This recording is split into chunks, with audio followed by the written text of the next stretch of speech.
Hello everyone, स्वागत है आपका करियर क्लासेस में। तो आज हम पॉलिनोमियल्स के पार्ट 2 को डिस्कस करने वाले हैं। तो पार्ट 2 में क्या क्या टॉपिक हम डिस्कस करने वाले हैं, चलिए देखेंगे। तो कैसे हैं आप लोग? आई होप कि सभी लोग अच्छे होंगे। मैं श्याम सुंदर मिश्रा आपके लिए लेकर आया हूँ क्लास 9-10 की मैथ और science.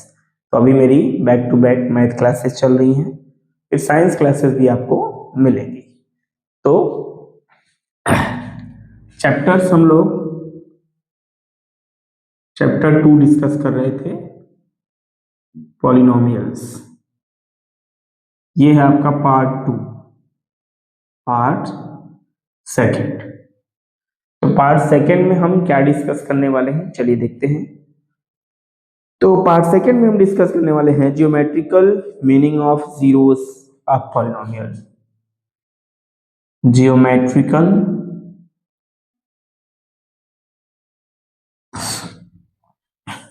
Meaning of zeros, meaning of zeros of polynomials. तो सबसे पहले आप देखिए कि क्वाड्रेटिक इक्वेशन में ज्योमेट्री कहां से आ गया। मैं बता दूं कि जियोमेट्रिकली तरीके से, यानी जब हम ग्राफ पे क्वाड्रेटिक या लीनियर पॉलिनोमियल्स को शो करते हैं, प्रेजेंट करते हैं, तो उसे हम लोग कहते हैं geometrical meaning of zeros of polynomials, या representing polynomials as a geometrical form. ठीक है, तो चलिए सबसे पहले हम बात करें नंबर ऑफ जीरोस की। तो पहले मैं इसको बता दूं ज्योमेट्रिकल होता क्या है। हम ग्राफ पे शो करते हैं इस तरह से, आप जानते होंगे ग्राफ होता है, इसको हम लोग जीरो कहते हैं, इसको एक्स एक्सिस कहते हैं, इसको एक्स डैश कहते हैं, ये वाई एक्सिस होता है, इसको हम लोग वाई डैश कहते हैं। इसी पर हम जब जीरोस ऑफ पॉलिनोमियल्स को रिप्रेजेंट करते हैं तो उसको हम लोग geometrical meaning of zeros of polynomials कहते हैं। तो अब हम बात करेंगे क्या, तो स्टार्ट करते हैं कि नंबर ऑफ जीरोस की बात करते हैं। इसकी बात करते हैं नंबर ऑफ जीरोस, कि नंबर ऑफ जीरोस कितने होते हैं, यानी जब हम इक्वेशन को सॉल्व करेंगे तो कितने नंबर ऑफ जीरोस हमें मिलेंगे।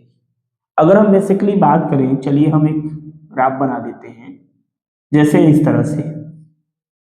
अब यहां पे क्या है, हमें जानना है कि, तो हम बात कर रहे थे कि जीरोस की, तो x की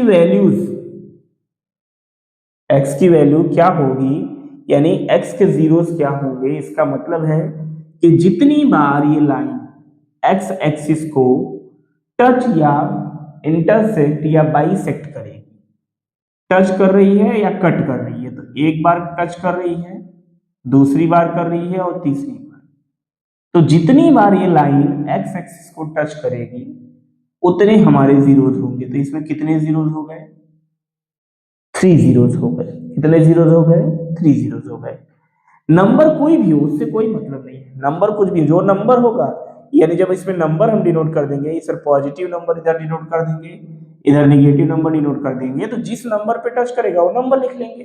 मान लीजिए यहाँ पे -2 आ रहा है, मान लीजिए यहाँ पे 1 आ रहा है, मान लीजिए यहाँ पे 4 आ रहा है, तो कौन कौन से जीरोस हमारे हो गए, -2 हो गया, 1 हो गया और 4 हो गया।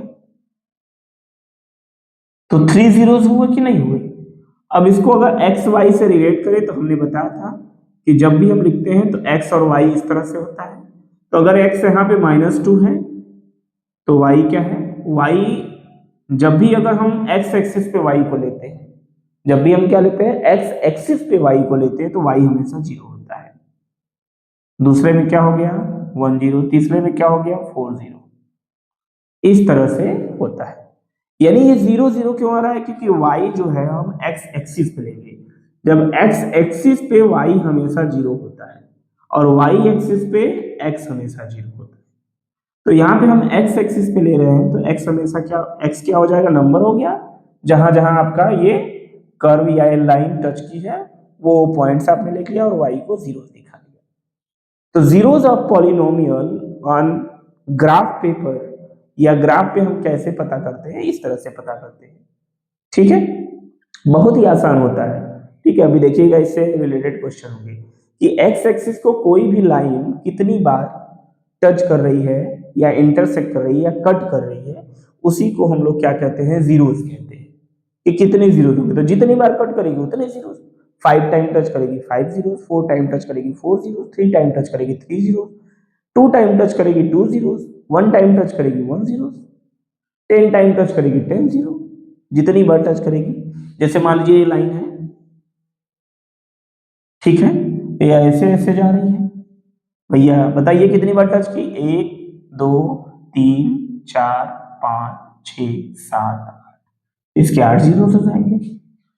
अब पॉइंट्स लिखना है तो जो जो नंबर यहाँ पे आपको दिखेंगे ग्राफ पे, वो नंबर आप लिख देंगे, काम खत्म हो जाएगा। ठीक है, चलिए, जितनी बार लाइन x को कट करेगी या टच करेगी उतने जीरोस होते हैं। ठीक है, जैसे कुछ एग्जांपल्स और देखते हैं। चलिए, जैसे मान लीजिए ये एक है, ये ऐसे चला गया, तो x को कितनी बार टच किया, एक बार टच किया तो 1 जीरोस। ठीक है, दूसरा देखिए, ये इस तरह से हो गया, कितनी बार टच किया, 1 2, 2 टाइम 2 किया 2 जीरोस। ठीक है, थर्ड देखिए, ऐसे ऐसे कितनी बार टच किया, 1 2 3, 3 जीरोस हो गए। तो जितनी बार एक्स एक्सिस को ये लाइन टच करती है उतने जीरोस होते हैं, उतने जीरोस होते हैं। तो ऐसे क्वेश्चंस आपको आते हैं, एनसीईआरटी में दिया भी है कि जितनी बार ये टच कर रहा है बस उतने ही जीरोस होते हैं।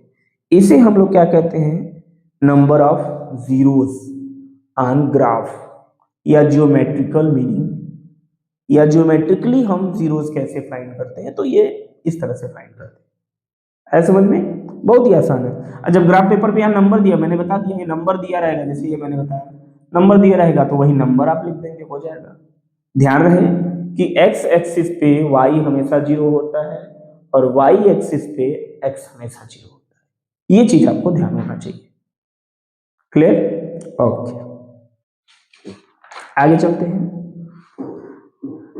ऐसी वैल्यू जो पॉलिनोमियल्स की वैल्यू को जीरो बना दे उसे ही जीरोस कहते हैं। तो जीरोस किसे कहते हैं, जीरोस किसे कहते हैं, जैसे मान लीजिए x माइनस एक्स प्लस 3। अब ये क्या है, पॉलिनोमियल। अगर इस पॉलिनोमियल को ऐसी वैल्यू हमें फाइंड करनी है जो इसको क्या बना दे, जीरो बना दे, इस पॉलिनोमियल को क्या बना दे, जीरो बना दे, उसी को हम लोग जीरोस कहते हैं। तो बताइए इसको जीरो कौन बनाएगा, इज इक्वल टू जीरो कर दीजिए। अब यहाँ पे +3 है, यहाँ पे क्या रख दें कि जीरो हो जाए, यहाँ पे -3 रख दीजिए, -3 + 3 इज इक्वल टू जीरो। यानी x की वैल्यूज, यानी ऐसी वैल्यू जो पॉलिनोमियल्स की वैल्यू को जीरो कर दे, यानी -3 जो था वो x + 3 को जीरो कर दिया, x + 3 को क्या कर दिया, जीरो कर दिया। तो ये वैल्यू क्या हो जाएगी, जीरोस कहलाएगी, जीरोस ऑफ पॉलिनोमियल कहलाएगी। ठीक है, अगर इस तरह से आपको फाइंड करने नहीं आता तो आप इस तरह से भी फाइंड कर सकते हैं, x + 3 is equal to zero, x is equal to +3 को इधर ले आइए, -3 हो जाएगा। तो बताइए x की वैल्यू क्या आई, -3। देखिए मैंने यहाँ पे -3 रखा है। यानी ऐसी वैल्यू जो पॉलिनोमियल्स की वैल्यू को जीरो बना दे उसी को हम लोग जीरोस कहते हैं, इसी को हम लोग क्या कहते हैं, जीरोस कहते हैं।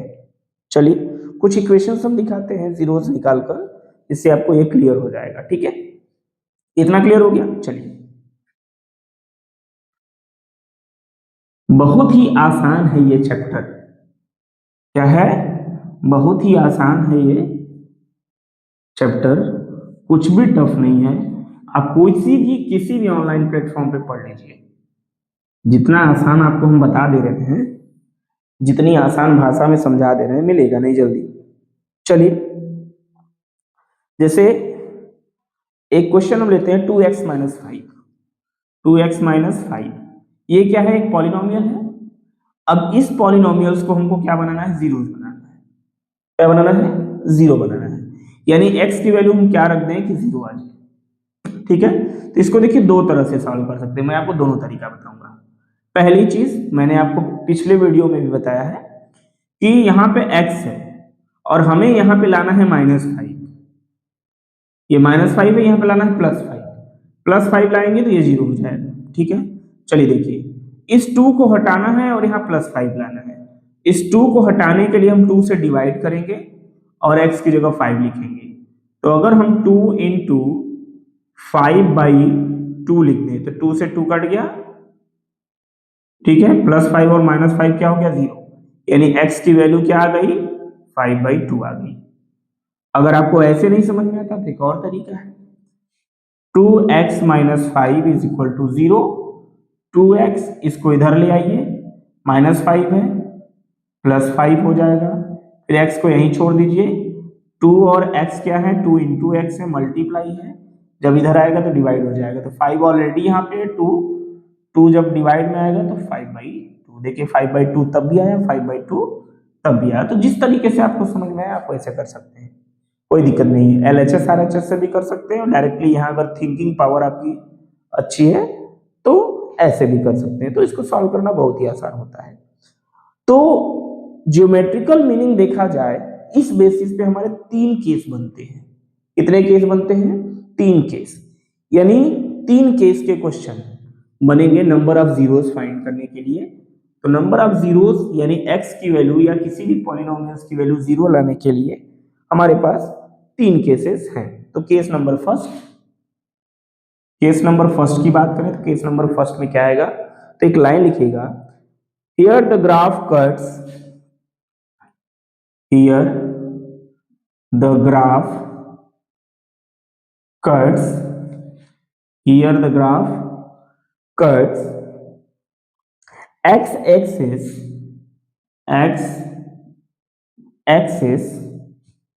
at two distinct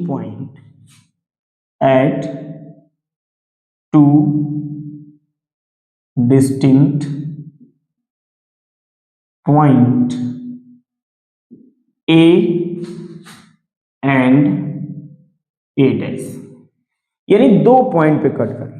कितने पॉइंट पे कट करें, 2 पॉइंट पे, यानी जो x एक्सिस होगी उसको कितने पॉइंट पे कट करें, 2 पॉइंट्स पे।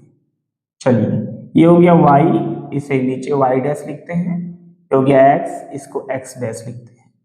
तो क्या कह रहा है, 2 डिस्टिंक्ट पॉइंट पे क्या करें, 2 डिस्टिंक्ट पॉइंट पे इसे कट करें।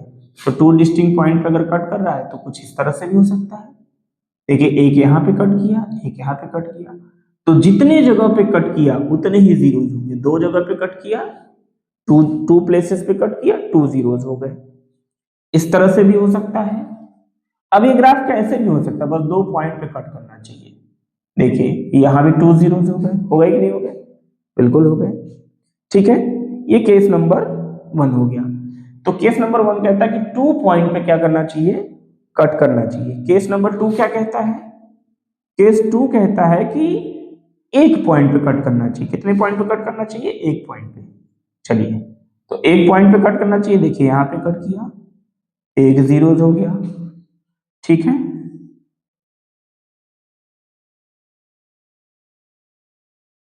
यहां भी देखिए 1 पॉइंट पे कट किया, 1 जीरोज हो गया। एक ही पॉइंट पे कट करना चाहिए। कितने पॉइंट पे कट करना चाहिए, 1 पॉइंट। केस नंबर 2 हो गया। चलिए केस नंबर 3 देखिए, केस नंबर 3।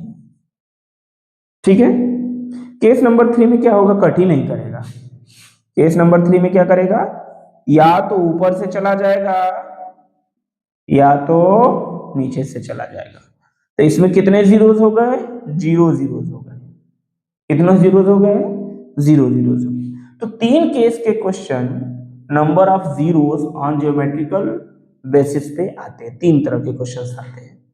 ठीक है, इसको हम लोग, मैं बता दूं, इसको हम लोग पैराबोला भी कहते हैं।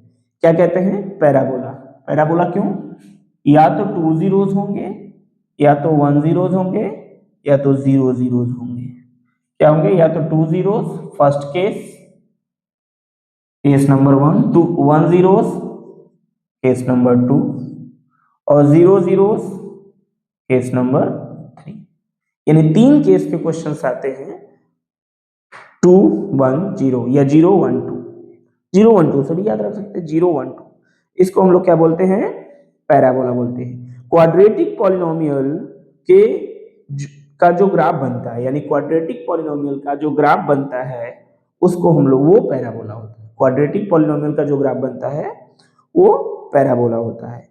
तो उसके क्वेश्चंस इसी तरह से आते हैं। ठीक है, ये 3 केसेस आप ध्यान रखिएगा, इसी के बेसिस पे क्वेश्चंस आपको एनसीईआरटी में भी दिए हैं, आर.एस. अग्रवाल में भी दिए हैं, आर.डी. शर्मा में भी दिए हैं, चाहे जो बुक उठा लीजिए, सब में दिया है। ठीक है, चलिए नेक्स्ट चलते हैं। तो मैं आपको यहां बताने वाला हूं कि जो क्वाड्रेटिक इक्वेशन होता है, ठीक है, हमने क्या कहा अभी आपको एक लाइन मैंने बताया, क्या बताया कि क्वाड्रेटिक पॉलिनोमियल्स का जो ग्राफ बनता है वो पैराबोला होता है। ठीक है, क्या होता है, पैराबोला होता है। तो यहाँ पे एक वर्ड आ गया हमारे पास, क्वाड्रेटिक इक्वेशन। तो चलिए क्वाड्रेटिक इक्वेशन समझते हैं होता क्या है। ठीक है, इरेज करें। ठीक है, इरेज करते हैं, इसको नोट कर लीजिएगा पॉज करके।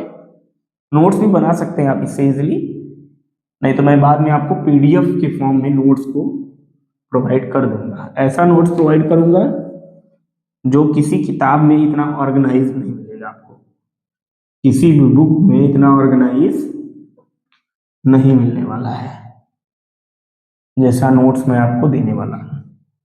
ठीक है, चलिए तो मैं यहाँ पे क्वाड्रेटिक वर्ड आया तो क्वाड्रेटिक की बात कर लेते हैं। क्वाड्रेटिक पॉलिनोमियल होता क्या है, क्वाड्रेटिक पॉलिनोमियल्स होता क्या है, जो कि मैं पहले ही समझा चुका हूं। क्वाड्रेटिक का मतलब x यानी वेरिएबल की पावर क्या होनी चाहिए, 2 होनी चाहिए। क्वाड्रेटिक का मतलब वेरिएबल की पावर 2 होनी चाहिए, और वेरिएबल की पावर 1 होनी चाहिए, और वेरिएबल की पावर 0 होनी चाहिए। अभी आप कंफ्यूज हो गए, ऐसा कहीं लिखा मिलेगा ही नहीं आपको, अब कंफ्यूज हो जाएंगे। तो क्वाड्रेटिक पॉलिनोमियल क्या होता है, उसमें लीनियर भी होता है, क्वाड्रेटिक भी होता है, लीनियर भी होता है और जीरो भी होता है। तीनों का मिक्सचर जो होता है उसी को क्वाड्रेटिक पॉलिनोमियल कहते हैं। तो ये किस फॉर्म में होता है, ये होता है basically ax square plus bx plus c के फॉर्म में होता है। तो कोई भी दुनिया का कोई भी क्वाड्रेटिक इक्वेशन हो, वो आपको इसी फॉर्म में मिलने वाला है। हमेशा ध्यान रखिए, जब भी आप क्वाड्रेटिक इक्वेशन का क्वेश्चन सॉल्व करिए आपको इसी फॉर्म में मिलने वाला है। किस फॉर्म में मिलने वाला है, इस फॉर्म में मिलने वाला है। और यहाँ पे क्या चीज हमें ध्यान रखना है कि जो ये a है, जो b है, वो जो c है, यानी a b and c are real number, यानी a b c जो होते हैं वो क्या होते हैं, रियल नंबर्स होते हैं। लेकिन एक चीज और ध्यान रखना है कि a does not equal to 0, a की वैल्यू 0 नहीं होनी चाहिए। अच्छा, a की वैल्यू 0 नहीं होनी चाहिए तो किताब में लिखा है, लेकिन ये नहीं लिखा है कि a की वैल्यू 0 क्यों नहीं होनी चाहिए। बुक में आपको मिल जाएगा कि a b and c are real numbers and a does not equal to 0, but a की वैल्यू 0 क्यों नहीं होनी चाहिए ये आपको नहीं मिलने वाला है।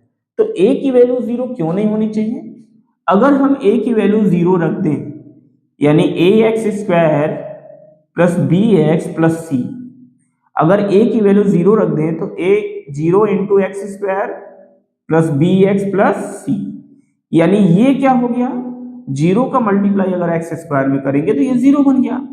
तो आपका ये बन गया bx प्लस c जो है वो लीनियर पॉलिनोमियल बन गया। क्या बन गया, लीनियर पॉलिनोमियल बन गया। और हम यहाँ किसकी बात कर रहे हैं, क्वाड्रेटिक पॉलिनोमियल की। तो अगर हम a की वैल्यू 0 रख देंगे तो लीनियर पॉलिनोमियल बन जाएगा, जबकि हम यहाँ बात कर रहे हैं क्वाड्रेटिक पॉलिनोमियल की। तो क्वाड्रेटिक पॉलिनोमियल में a की वैल्यू 0 क्यों नहीं होनी चाहिए, क्योंकि अगर हम a की वैल्यू 0 रख देते हैं तो लीनियर पॉलिनोमियल बन जाता है, और हम बात कर रहे हैं क्वाड्रेटिक पॉलिनोमियल की। ऐसा समझ में तो जरूर आएगा। एक बार मैं चेक कर लूं, या ठीक है, चेक कर रहा था कि कहीं रिकॉर्डिंग रुक तो नहीं गई है। कहीं रिकॉर्डिंग रुक गई, पता चला हम 1-1.5 घंटे पढ़ा दिए, उसके बाद देख रहे तो वीडियो बनी नहीं रही है। ऐसा भी हुआ है मेरे साथ। ठीक है, तो चलिए ये चीजें क्लियर हो गई। अच्छा, यहाँ पे एक चीज और हम बताना चाहते हैं कि C क्या होता है, कांस्टेंट टर्म होता है। C क्या होता है, कांस्टेंट टर्म होता है। क्या होता है, कांस्टेंट टर्म होता है। तो C जो कांस्टेंट टर्म होता है वो क्या होता है, अगर ये x की पावर यहाँ पे देखिए 2 है, यहाँ पे x की पावर 1 है, तो यहाँ पे x की पावर क्या होगी, 0 होगी। यहाँ पे x पावर क्या होगी, 0 होगी। यानी x के पावर 0 जो होता है इसको हम कांस्टेंट टर्म कहते हैं। क्या कहते हैं, कांस्टेंट टर्म कहते हैं। कैसे कहते हैं, अगर 5 लिखा है तो ये पॉलिनोमियल्स है कि नहीं, प्रॉब्लम तो आएगी ना कि अगर सिर्फ 5 लिखा है तो ये पॉलिनोमियल है कि नहीं, तो है। क्यों, क्योंकि इसमें भी वेरिएबल है। कहाँ वेरिएबल है भाई, यहाँ पे वेरिएबल है। 5 इंटू एक्स की पावर 0, और आपने 7 और 8 में भी पढ़ा है एक्सपोनेंट पावर। तो x की पावर 0 की वैल्यू क्या होती है, 1 होती है। तो 5 इंटू 1 करेंगे तो 5 ही आएगा। इसका मतलब जो कांस्टेंट टर्म होता है वो भी पॉलिनोमियल होता है, जो कांस्टेंट टर्म होता है वो भी पॉलिनोमियल होता है। ठीक है, इतना क्लियर है। चलिए, क्लियर है तो बहुत अच्छी बात है। ठीक है, चलिए यहां तक क्लियर होगा। क्वाड्रेटिक इक्वेशन किसे कहेंगे, क्वाड्रेटिक इक्वेशन हमेशा ax square plus bx plus c के फॉर्म में होगा। अच्छा, मैं यहाँ पे एक प्रॉब्लम आपकी सॉल्व करना चाहता हूँ, क्योंकि जब क्वेश्चन आता है तो आप कंफ्यूज हो जाते हैं। ठीक है, यहाँ पे मैं कुछ क्वाड्रेटिक इक्वेशन लिखता हूँ, जैसे 2-3 लिखता हूँ। चलिए, जैसे 3x square minus 2x plus 2, ये क्वाड्रेटिक इक्वेशन है। ax स्क्वायर देखिए 3x square, bx 2x, c यानी कांस्टेंट नंबर, क्वाड्रेटिक इक्वेशन है, हाँ है। चलिए दूसरा देखिए, अभी आप कंफ्यूज होने वाले हैं। एक्स स्क्वायर, या इसे -4x स्क्वायर लिख लीजिए, प्लस 3x माइनस 1। देखिए, चलिए proof, ax square -4x square, bx 3x, c -1, ये भी क्वाड्रेटिक इक्वेशन है, हाँ है। ठीक है, चलिए एक क्वेश्चन और लेते हैं, थोड़ा फंसा देते हैं आपको, फंसेंगे नहीं तो सॉल्व कैसे करेंगे। जैसे मान लीजिए लिखा है 5x स्क्वायर प्लस 2x, बताइए ये क्वाड्रेटिक इक्वेशन है कि नहीं है। तो देखिए ax स्क्वायर क्वालिफाई हो रहा है, 5x स्क्वायर, bx यानी 2x क्वालिफाई हो रहा है, लेकिन c की जगह पे कुछ नहीं है। तो c की जगह पे हम 0 रख सकते हैं, 0x रख सकते हैं, या सिर्फ 0 रखिए। क्या रखिए, सिर्फ 0 रखिए। तो ये भी देखिए क्वाड्रेटिक, क्योंकि मैंने यहां बताया कि c जो होता है वो कांस्टेंट टर्म होता है। क्या होता है, कांस्टेंट टर्म होता है, इसके साथ वेरिएबल नहीं लगता, लेकिन वेरिएबल होता है, लगता नहीं लेकिन होता है। ठीक है, क्लियर हो गया। अगर मैं और भी कंफ्यूज कर दूं आपको, सिर्फ यहाँ पे 5x स्क्वायर लिख दूं, तो बताइए ये क्वाड्रेटिक इक्वेशन है कि नहीं। फंस गए सर, एक ही टर्म दिया है, क्योंकि बहुत सारे क्वेश्चंस आपको ऐसे आएंगे जो फंसाएंगे।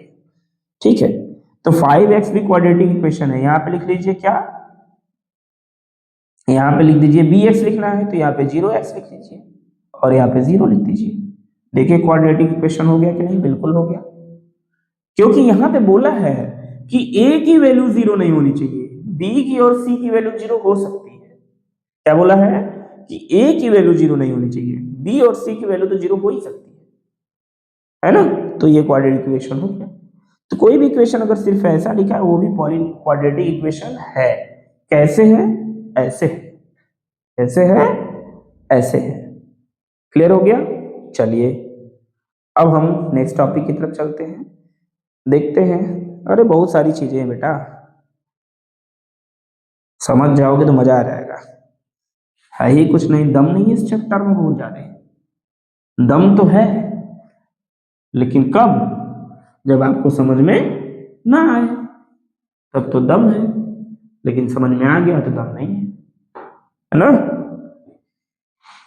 चलिए नेक्स्ट टॉपिक है हमारा डिफरेंट क्वाड्रेटिक पॉलिनोमियल्स।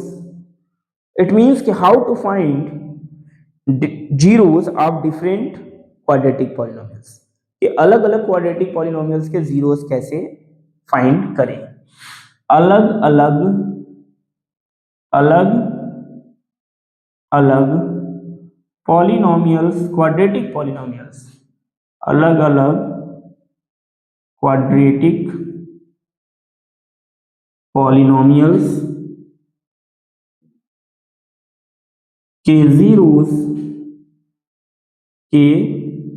जीरोस कैसे निकालें।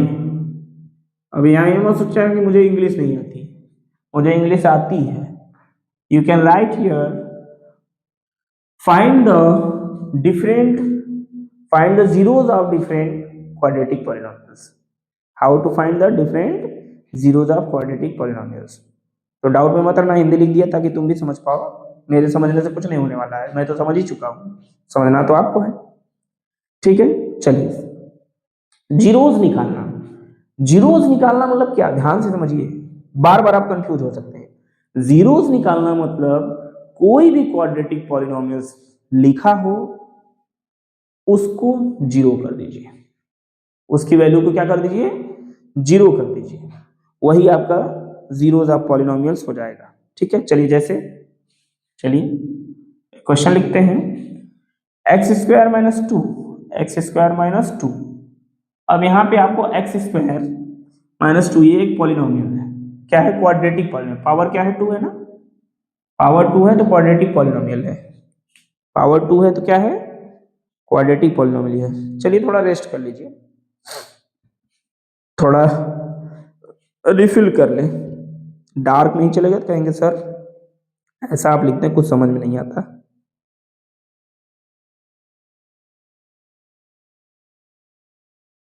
हाँ अब चलेगा एकदम डार्क, चलेगा एकदम डार्क।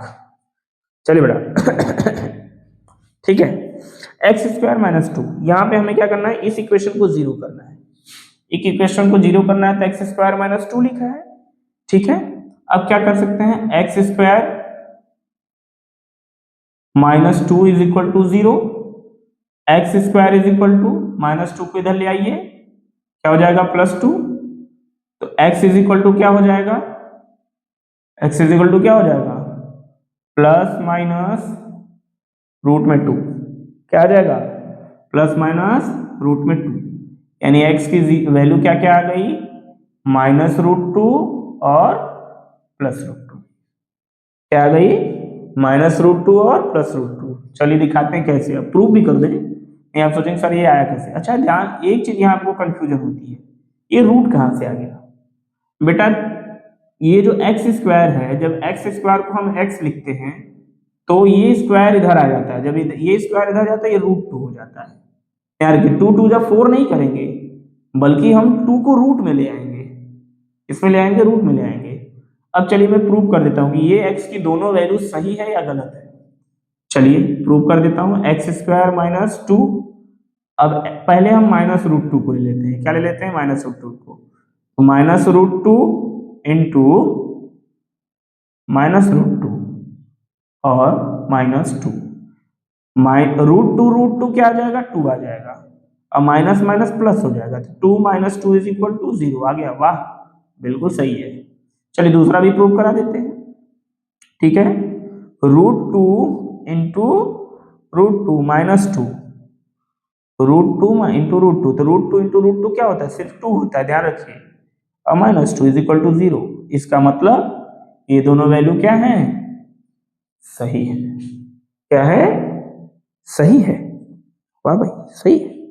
चलिए एक और देख लेते हैं, एक और देख लेते हैं, x square minus 36, x square minus 36, तो x square minus 36 is equal to zero, x square is equal to क्या हो जाएगा, प्लस में 36, x is equal to plus minus root में 36, तो x is equal to minus six plus six, क्या हो जाएगा, माइनस सिक्स और प्लस सिक्स। प्रूव करके दिखा दें, बिल्कुल सर प्रूव करके दिखा दीजिए। एक बार माइनस सिक्स ले लीजिए, माइनस सिक्स इंटू यहाँ एक्स स्क्वायर यानी same value 2 time, -6 into -6 -36, minus minus का मल्टीप्लाई होगा प्लस, 6 6 जा 36 -36 इज इक्वल टू 0। इसको लेके चेक कर लीजिए, 6 into 6 -36 is equal to 0 and 36 is equal to 30 -36 is equal to 0। Prove हो गया? प्रूव क्यों नहीं होगा भाई, है ही क्या इसमें, दम ही नहीं है। एक और करते हैं, थोड़ा कंफ्यूज करते हैं, जब तक कंफ्यूज नहीं होंगे ना तब तक मजा नहीं आएगा। इजी क्वेश्चन करें तो मजा आइए।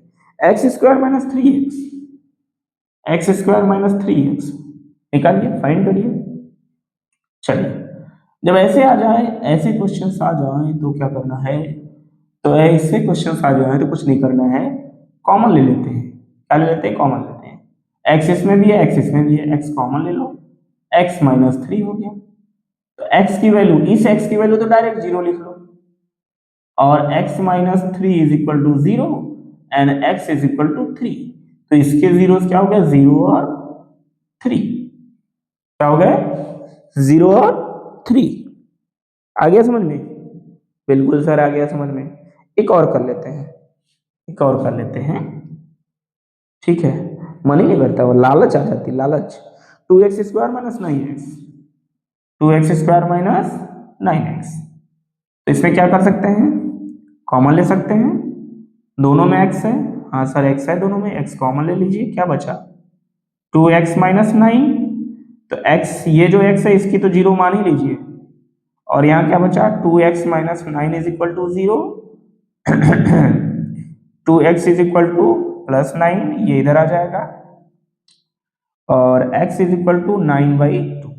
इसके क्या आ गया? 0 और 9/2, इसके दो जीरो हो गए। यानी क्वाड्रेटिक इक्वेशन को सॉल्व करके, क्वाड्रेटिक इक्वेशन को सॉल्व करके हमें जीरोस पता करना है। इट मींस कि जितने भी इक्वेशन दिए हैं उनको हमको, उस पॉलिनोमियल्स को, उस क्वाड्रेटिक पॉलिनोमियल्स को हमें जीरो करना है। हमें क्या करना है? जीरो करना है, जीरो के बराबर ले आना है। जब हम जीरो के बराबर ले आएंगे तो ऐसे क्वाड्रेटिक पॉलिनोमियल्स को जीरोस ऑफ द पॉलिनोमियल्स कहते हैं। ठीक है, ये हो गया। अब चलिए एक और मेथड इसमें आता है, splitting of mid term, ax square plus bx plus c। यहाँ मिड टर्म को स्प्लिट करना हम सीखेंगे, यानी उसको ब्रेक करके, जो कि आपको फैक्टराइजेशन में पढ़ाया जाता है। क्लास 7 और 8 में फैक्टराइजेशन पढ़े होंगे। तो मैं बोला ना कि बेटा जितने भी मैथ तुम पढ़ रहे हो ना, बस थोड़ा सा आगे जा रहे हो, इतना बस थोड़ा सा आगे जाते हो, ये मत सोचना बहुत आगे जाते हो, है ना। एक्चुअली जो टीचर तुम्हें पढ़ाता है ना, वो थोड़ा सा आगे जाने बता रहा। आगे जाना कैसा है, सॉरी कैसे है, एक्चुअली रात के 12 बजते हैं ना, तो दिमाग के भी 12 बज जाते हैं। टाइम अगर मैं अभी आपको दिखा दूं तो आप सोचेंगे सर इतना मेहनत कैसे होता है। भाई दिन में भी 10 घंटे मैं पढ़ाता हूँ, रात में भी 4 घंटे पढ़ाता हूँ। और तुम सोचते हो 2-4 क्वेश्चन करके टॉपर बन जाए, बेटा 2-4 क्वेश्चन करके टॉपर तो नहीं बन सकते। ठीक है, वायरल कर दो मुझे जल्दी से, वायरल कर दो तो मजा आ जाएगा। चलो नेक्स्ट टॉपिक है splitting mid term. Splitting mid term यानी मिड टर्म को स्प्लिट करके जीरोस ऑफ पॉलिनोमियल फाइंड करना। क्या फाइंड करना? Find zeros of polynomial, zeros of polynomials. Mid term x square plus b x plus c, b x को हमको क्या करना है? ब्रेक करना है। क्या करना है? ब्रेक करना है, ब्रेक। ठीक है, चलिए एक क्वेश्चन लेते हैं, बहुत ही आसान सा, बहुत ही टफ सा। X square plus 4x plus -21। अरे मैं कुछ भी ले सकता हूँ, टूट जाएगा, कोई दिक्कत नहीं है। X square plus 4x plus 21, देखिए क्वालिफाई कर रहा है कि नहीं, पहली बात। ए एक्स स्क्वायर, यस ए की वैल्यू यहाँ पे 1 है, क्या है 1 है, वी एक्स माइनस 21। इसको कैसे तोड़ते हैं देखिए, मैं आपको थोड़ा सा बहुत ही आसान से बना रहा हूँ, ठीक है। तो इसमें ए का और सी का मल्टीप्लाई करते हैं, ए का और सी का। तो ए कितना है बेटा 1 है, सी कितना बेटा 21 है। तो 1 इंटू -21 करोगे तो क्या आ जाएगा, -21 ही आएगा। क्या आ जाएगा, -21 ही आएगा। अब क्या करेंगे, अब इस 4x को ऐसा बना देंगे, 4x को ऐसा बना देंगे कि मल्टीप्लाई करें तो 21 आ जाए और ऐड या सब्ट्रैक्ट कर दें तो 4x बन जाए। तो एक्स स्क्वायर प्लस, अगर इसको हम 7x लिख लें, क्या लिख लें 7x। यहाँ पे देखो हमको 4x लाना है और दो नंबर यहाँ पे लेना है जिसका मल्टीप्लाई करने पे -21 आ जाए, और घटा दें या ऐड कर दें, सब्ट्रैक्ट कर दें या ऐड कर दें तो 4 आ जाए। तो 7x माइनस 3x, देखो 7 और 3 का मल्टीप्लाई करो, 7 3 जा, ये माइनस में ये प्लस में, ठीक है। तो 7 3 जा -21 आ गया कि नहीं, -3 से मल्टीप्लाई करो 7 का, -3, 7 3 जा 21 और ये माइनस में तो -21। वाह सर, वेरी गुड सर, ठीक है।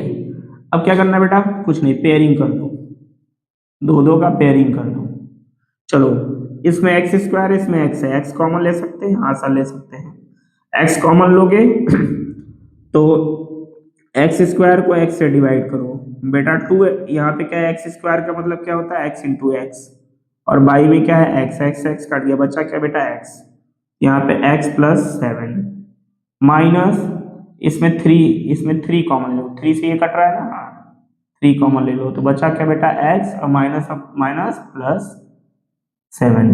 ध्यान रखना इन दोनों में सेम आना चाहिए, सेम नहीं आया तो क्वेश्चन गलत है, ठीक है। एक तो हमारे जीरोस क्या हो जाएंगे, हमारे जीरोस हो जाएंगे x minus 3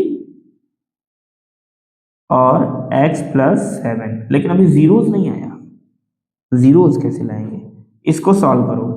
x minus 3 is equal to 0, x इसको इधर ले आओ, +3 हो जाएगा, क्या हो जाएगा +3, इसको सॉल्व करो।